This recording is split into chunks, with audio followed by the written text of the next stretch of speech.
கனடாவில் ஏப்ரல் மாதம் 1ஆம் தேதி முதல் புலம்பெயர்தல் தொடர்பில் சில முக்கிய மாற்றங்கள் அமுலுக்கு வந்துள்ளன. மார்ச் 31 கனேடிய பாஸ்போர்ட் கட்டண உயர்வு அமுலுக்கு வந்துள்ளது. அதன்படி கனடாவில் 10 ஆண்டுகள் செல்லத்தக்க பெரியவர்களுக்கான பாஸ்போர்ட் கட்டணம் $160 $163.50 உயர்கிறது.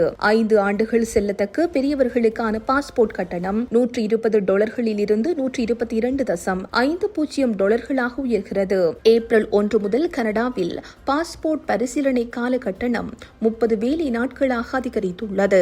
30 நாட்களுக்குள் உங்கள் பாஸ்போர்ட் விண்ணப்பம் பரிசீலிக்கப்படவில்லை என்றால் நீங்கள் செலுத்திய கட்டணம் உங்களுக்கு திருப்பி கொடுக்கப்படும். அதாவது இலவசமாக உங்கள் பாஸ்போர்ட் விண்ணப்பம் பரிசீலிக்கப்படும். மார்ச் 31 ரைட் ஆஃப் சிட்டிசன்ஷிப் கட்டணம் $3.25 அதிகரித்து $119.75 $123 உயர்கிறது.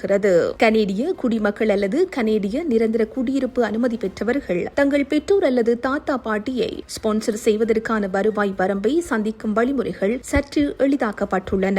மாகாண நாமினேஷன் திட்டத்தின் கீழ் விண்ணப்பிப்பவர்களின் விண்ணப்பங்களை பரிசீலிப்பதில் மார்ச் 30 முதல் மாகாணங்களுக்கு கூடுதல் அதிகாரம் அளிக்கப்பட்டுள்ளது.